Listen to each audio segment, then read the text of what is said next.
Well, I was saying it really doesn't add up to anything, you know, much at all. We look at Revelation, the 6th chapter, when it speaks about the horsemen of the apocalypse.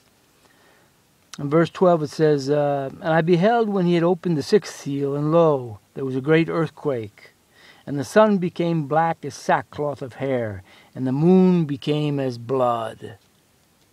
And the stars of heaven fell unto the earth, even as a fig tree casteth her untimely figs when she is shaken of a mighty wind.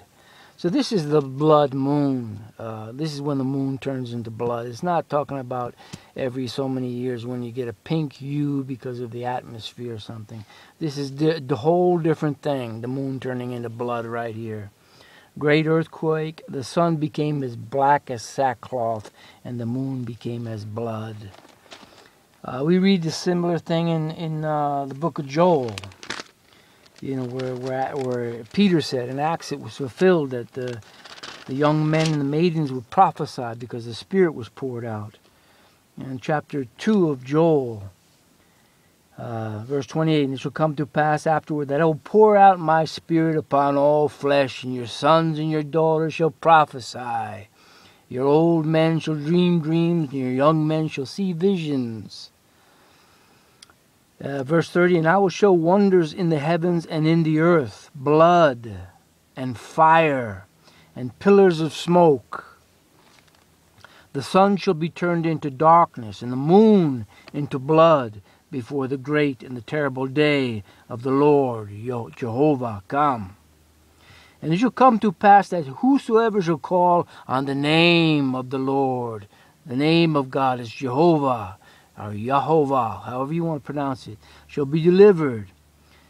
For in Mount Zion and Jerusalem shall be deliverance, saith the Lord Jehovah, and in the remnant whom the Lord shall call.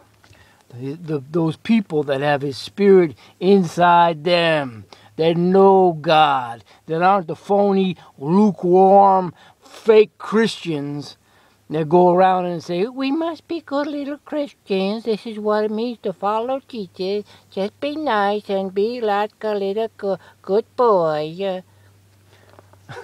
You know, I mean, I'm so sick of the hypocrites because I don't get any views. You know, it's like I'm almost not talking to anybody. But I see that some of the worst, stupidest videos, Christian videos, that are really like totally asinine. You know, I mean, you got to be a fool even listen to that garbage, and they're getting like thousands of views, you know. So sometimes I think, why bother? You know, this is ridiculous. These people are so far gone, man. You think I'm worried about it? Yeah, I see such a weird crap going on all over the place,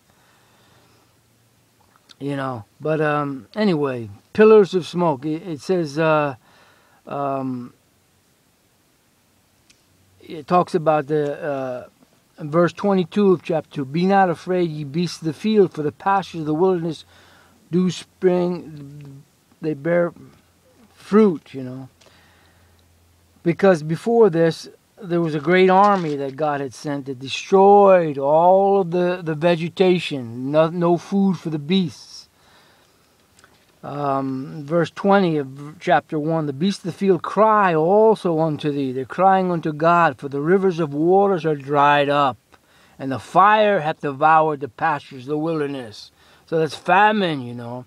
And what do we see happening out west now? Complete fires.